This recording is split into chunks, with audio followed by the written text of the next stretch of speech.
Hello friends and welcome back to my channel. My name's Chelsea. You know that. I know that. And Elizabeth Teckenbrock definitely knows that. I'm just a lady with a bulldog, a camera, and too many opinions.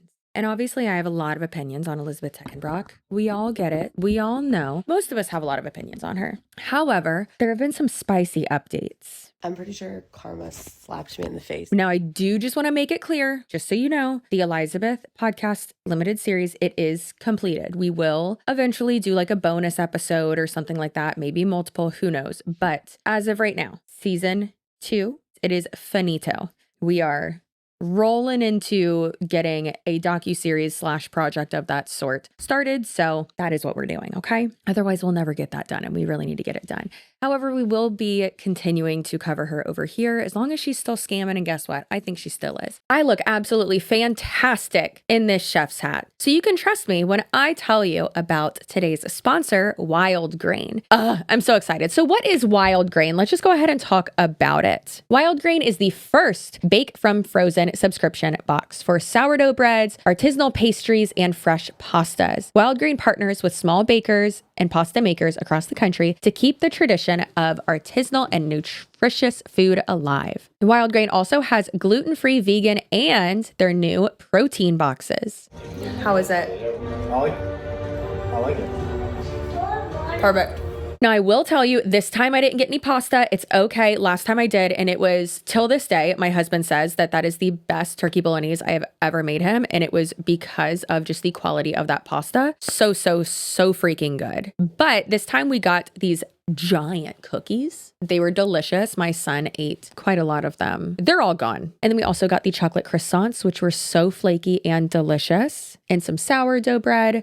And then also some artisanal bread as well, which I haven't done yet, but I will be pairing it with the chili that I'm going to make tonight. And I'm really excited about it. However, my favorite thing from this box, oh my gosh, the ham and Swiss turnovers, I think is what they were called. I wasn't thinking I was going to eat 2 of them, but I did. And then I had one for lunch. And you can just tell the difference. You can taste the difference with the quality of those ingredients. With every box ordered, Wild Grain donates 2 meals to a food security nonprofit. And that's of your choice at no extra cost. And there's no thawing required. That's one thing that I love as well. It's just straight from frozen to baking, which saves me a lot of time. I don't have time for things to thaw, okay? So make sure you go to wildgrain.com/CCSUAREZ, and that will be in the description box down below as well, to get $30 off your first box and free croissants for life, which is wild. Who doesn't love a flaky croissant, right? And who doesn't love saying croissant? Again, that is wildgrain.com/CCSUAREZ for $30 off of your first box. Thank you again, Wild Grain, for sponsoring this video. And thank you for letting me wear a super cute chef's hat in this ad read. Back to the video. So Liz's ex-husband, Andrew, you know Andrew? I know Andrew. He released a text between him and, well, that Liz sent him, where she said that she wanted to take me down. Down where, girl? Where are you taking me? You can't take me down. So I thought that was hilarious. And I wanted to go over it with y'all line by line because it's wild. Okay. So this is her text to him, which he says he didn't reply to. But this was sent to him the Monday after we released the episode of the podcast where we interviewed her son's father. So her first baby daddy, Chris number 1 is what we call him. So she texted him this, and then she texted me yelling at me like 5 minutes later. Love that. Apparently, she also yelled at other people too. Let's go ahead and read it all the way through, and then we're going to go line by line and break it down because that is my favorite. Okay. It's Elizabeth. Can you talk? I want to go on video with you. I want to shut CC down. You know what you're telling is mostly true. They are now spreading lies and bringing up Chance was the final straw. So I will let you ask me everything and I will be honest on a video for you. She's begging me to be in her podcast and I won't. I will give the interview to you. No matter what has happened, you have protected their privacy and name. And she crossed the disgusting line. And his dad saying he didn't know where he was. And you know it's a lie. You know all that episode is a lie. And it doesn't hurt me. It hurts my baby. Think about it. I'll do whatever you want. Ruin me along the way. But I want to take her down. And it can be your story. Hilarious, iconic. I love it. So let's go ahead and, like I said, break it down line by line. I want to shut Cece down. First of all, cute. How would doing an interview with Andrew have any effect on me? It doesn't. arguably, Liz's platform is bigger than Andrew's. So it doesn't really make sense why nothing she does makes sense. I've said to all the victims, like, it's important to stop trying to like make sense of why she does things because it's just going to drive you crazy. I need to tell myself that right now. But you're not very smart, girl. If she even was going to be honest, her being honest wouldn't have any effect on me, my career, or my podcast. You know, next line. What you are telling is mostly true. So is she admitting to most of this? Is she admitting to the crimes that she's done? Also, a point about like this entire thing that someone brought up last night that I really liked. Elizabeth, if Andrew, as you say, abused you for so many years and was a horrible person to you and what that man did to me, why would you do an interview with him? Why would you do that? Why would you even want to speak to him like that? Why would you do that? You hate me that much? How about instead of hating me, you fix your parenting and do right by your kids? Next line is, they are now spreading lies. Now we're spreading lies? Everything else was truthful, right? She really went from congratulating us on how well we did on the podcast to then saying like that everything we are saying is a lie. And it's like, okay, so did you like the podcast and like co-sign on it? Or now you don't like it because now we're pointing out how horrible of a mother you are? Yeah. Can't hide behind being a single mom and hiding behind your kids and using them as pawns if it turns out you don't care about anyone, including them, and only care about yourself. That story doesn't really check out. Also, what's the lie? What is the lie? We're spreading lies? No, we're giving victims a space and a platform to share their experiences and their stories because the actual courts are taking far too long. So the court of public opinion is what we have right now. They are bringing up Chance. I have said this so many times, but we aren't talking about her kids. We aren't talking about her son. We are talking about her poor parenting and how she uses them as pawns and as a shield and as a way to manipulate people. That's about her. That has nothing to do with like the character of her children. From what I've heard, her kids are great. But yeah, that's not what we're talking about. We're talking about her lying, neglecting her children. Ask me anything and I will be honest. Will you? Really?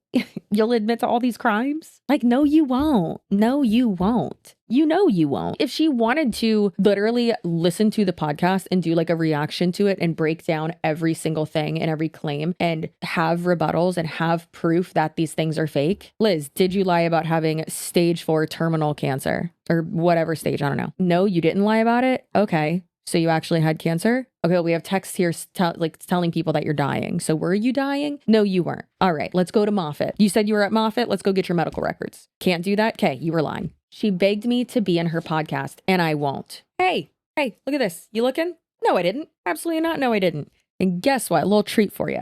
I'm going to show our entire text conversation right now. I'm not going to read all of it, but I'll show it all on screen and people can read it if you want. Here's my first contact with her. Introducing myself, giving her my number, saying like, hey, I'm reaching out because I know you have multiple numbers. Just want to make sure that I have like the right one. If you ever want to discuss anything. And I was trying to kind of bait her to get her to talk to us to see if it was a possibility. This was back in last September. You know, you got to kind of schmooze people sometimes. Completely normal. I hit send before I meant to with that text. I wanted to make sure that we had a clear line of communication. And then she called me one day. It was like the next week. So I had texted her and asked her if she had any text communications to disprove accusations. And she said she did. So she sent me those. She taught me a new word, which is boofing. I had no idea what that meant. And then she was saying how she was going to go on the internet and tell her story. She has nothing to lose at this point. Everyone is going to run the narrative. Losing Sam was life or death to me. She kept saying that to like everyone. She didn't want anyone to talk to Sam. No one should talk to Sam. And then, of course, I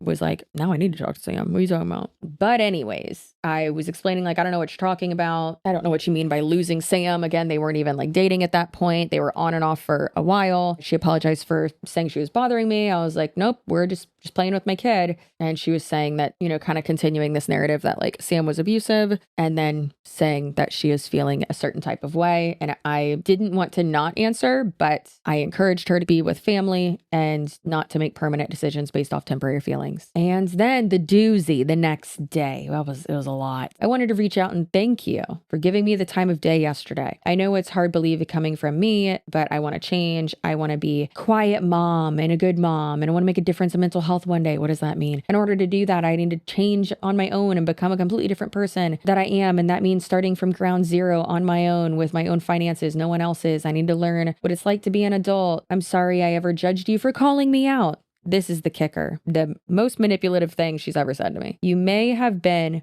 one of the people that saved my life. Thank you so much. I ignored that. So I was like, that's inappropriate. So then later that day, she texted me and asked me who the producer was who has reached out to me. We've talked to many production companies and many people. And I was like, I wouldn't be able to disclose that information. And she said, okay, no problem. So I didn't think the cycle was going to cycle this fast. I thought I'd have at least a week on like good graces with her. But then we went from Wednesday morning, her saying that I saved her life and thanking me, to Thursday morning of her basically saying F you. Like it was so quick, so quick. So I said, Liz, can we talk about your dad today? I'm in a meeting right now, but I will have some time. And she said, what about my dad? I'd like to know before I discuss anything about my family. And I was going to ask about like cartel stuff because she has claimed to multiple people that her dad is like a cartel mob boss type person. And I know that to not be true. She knows that to not be true. But I think that's one of the many reasons why she didn't want people to talk to McKay and Sam, because those are two of the people that she told that lie to. I think, in my opinion, that she told like the most egregious lies to those two people, and she was playing them against each other, which is it was a lot. So anyway, she was saying that she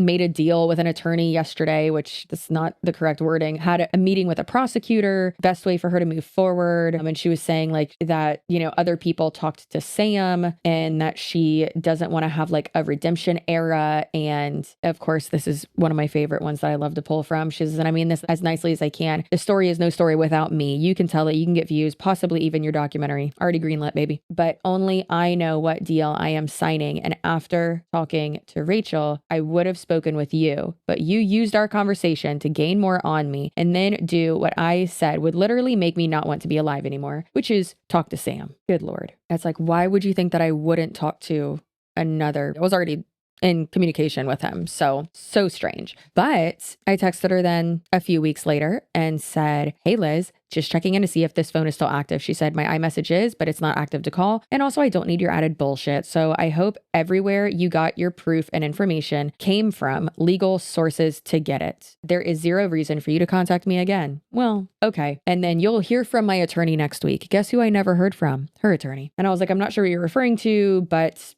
yeah, we're, not doing anything illegally. I put in a random lawyer's name who I haven't even hired yet. All right. And then when was that? So then a few days after that Sunday, I was like, hey, didn't get your lawyer's contact information. Hope it's okay that I'm reaching out via iMessage as I don't have your current number. As I said, of course, we want to make sure things, blah, blah, blah, clarify, get all sides, all that. And one thing that she had told me on the phone when we talked back in September was that she was like buddy with Bunny XO, Jelly Roll's wife, and that she was going to go on Bunny's podcast. So of course I texted Bunny and she's like, no, I don't know what that girl's talking about. She's like, no, that's not true at all. She's like, she must have like either just lied or been like about to be scammed by someone. Cause she's like, I don't talk to her. I've never talked to her.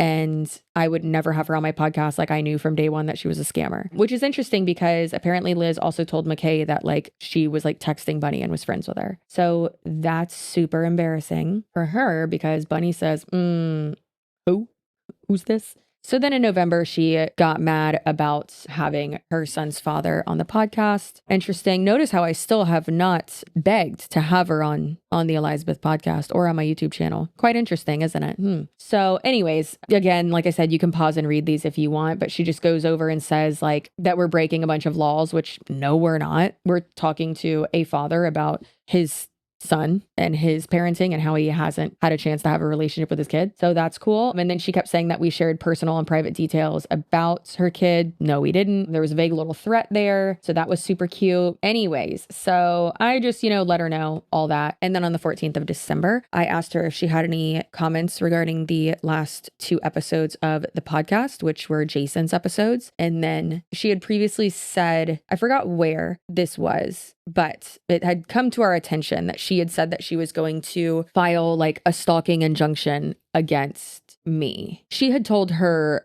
daughter, her oldest daughter's father that, now that I'm remembering. And so I texted her and I said, here, you can have the summons sent to this address. And that was it. And I haven't talked to her since. And as you can see from those text messages, there were no begging. There was no anything like that. Nothing. So continuing, let's go back to the original text that she had sent to Andrew. So no matter what has happened, you have protected their privacy and name. Does she mean like their literal like name? blame because Liz herself posts her kids' names. Like, I'm not really understanding this. Like, now if you don't, like if you make a point to not say your kid's name, I make a point not to say my kid's name, call him MJ or just Bean, and like we don't say my kid's name. So then if like someone else was like publicly saying my kid's name, like yes, that'd be awful, right? But she says her kids' names, shows their faces on her social media. Also, guess what? Again, we are not talking about your children as like humans and like their personalities, what they do, where they go to school, giving out their address. We are not putting them in danger at all. We are not engaging with them. We are not doing anything to them. We have said their names just like you do on our podcast, which we are allowed to do. And personally, I think that the reason why she's so upset about this is one, because like I said before, she uses them as like a shield and a pawn and a ploy, but more so because she won't be able to control the narrative of like what her kids hear. Because like we've said before, and her kids are victims. She's very, very, very specific and very intentional and very good at isolating people from each other, and not only from each other, but from information and from the truth. And so someday, yeah, he will hear the podcast, maybe. But is she really going to get mad at us? So like, are we the ones to blame that he finds out about how of a mother she is and how she abandoned him multiple times and how he basically had to raise himself? Is it our fault? No, that's her fault because she did that. We didn't do that. So weird. Next line is all of that episode is a lie. Okay, so if all of it's a lie, regarding like the one with Chris #1, her first baby daddy in it, regarding that episode, if all of it was a lie, then what's the truth? So did you tell him that you were on birth control when you were not? So did you tell people that he was dead? Did you tell people that he assaulted you and your child was a result of that? Did you tell people that he wanted nothing to do with your kid when he has tried to have a relationship with him, but you allegedly just told him that your kid's living like the best life ever here? So what's a lie and what's the truth? Did you not abandon your kid at a rental house for 2+ weeks? If you didn't, then why did the school counselor call the other emergency contact? Next line is a doozy. It doesn't hurt me. It hurts my baby. No, Liz, the podcast doesn't hurt your baby. You hurt your baby. You and your actions, you and your very intentional choices. I want to take her down and it can be your story. Fabulous. I love it. Sensational. Again, how would doing an interview and actually that would be great for me if you would do an interview. I don't care who it's with. Again, I think she doesn't understand that, like, I'm not like her. I'm on the side of the truth. I am on the side of justice for the victims. Again, always on the side of the truth. That's why I hate when it's like, oh, there's 3 sides to every story. His side, her side, and the truth. And it's like, no, there's just the truth. Like people can have different versions or different feelings, but like the truth is the truth. And that's what's really frustrating to me. But like I even told Andrew, I was like, damn, she really thinks that there's like animosity between us and that like you want to take me down or that like you want more views or something. And it's like, that wouldn't really get Andrew more views. I mean, people who are going to watch him are still going to watch him. I don't feel like there would be like a lot of people like tuning in for that other than the people who like already do. Maybe, but also like, great. I want you to be honest. Go be honest. But we know that you're not actually going to do that because then you'd be admitting to many, many, many crimes. So that would actually take you down, not me down. That'd be great for me. Please do an interview.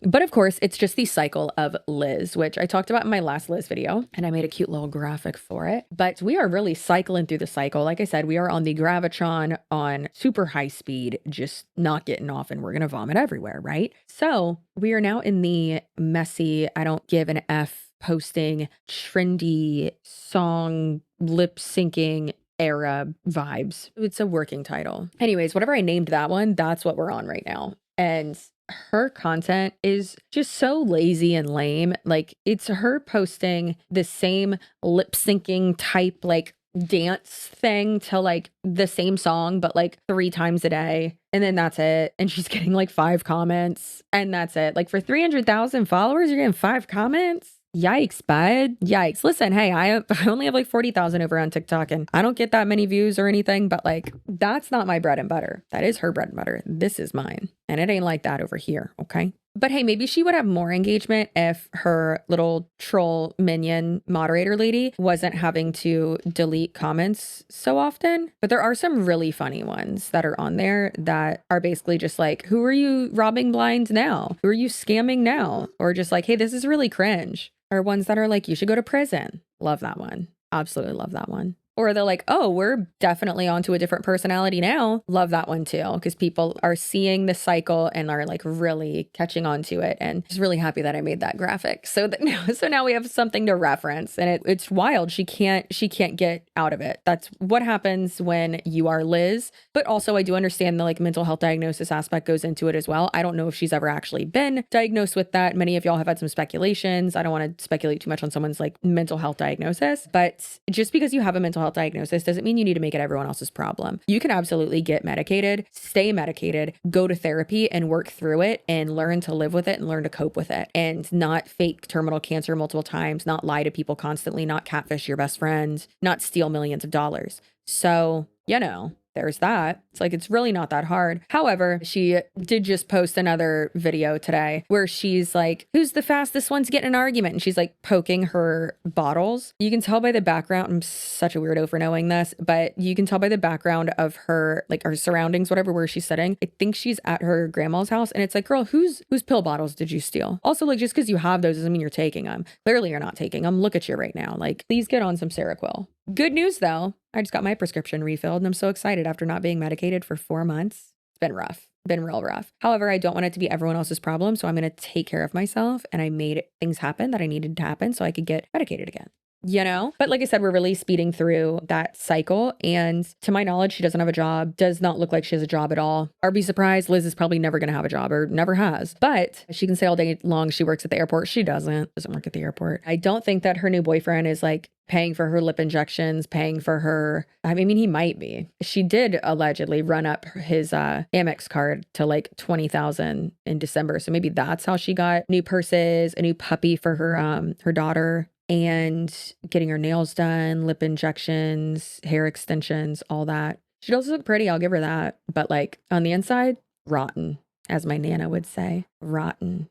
Pretty as pretty does, girl. And you rotten to the core. So I do think that she most likely has someone like funding her on the back end, like on the background, like one of the like silent ones that she like doesn't hang out with, like a Jason, a Richard, a McKay, those types of people who she's just draining. But we will see.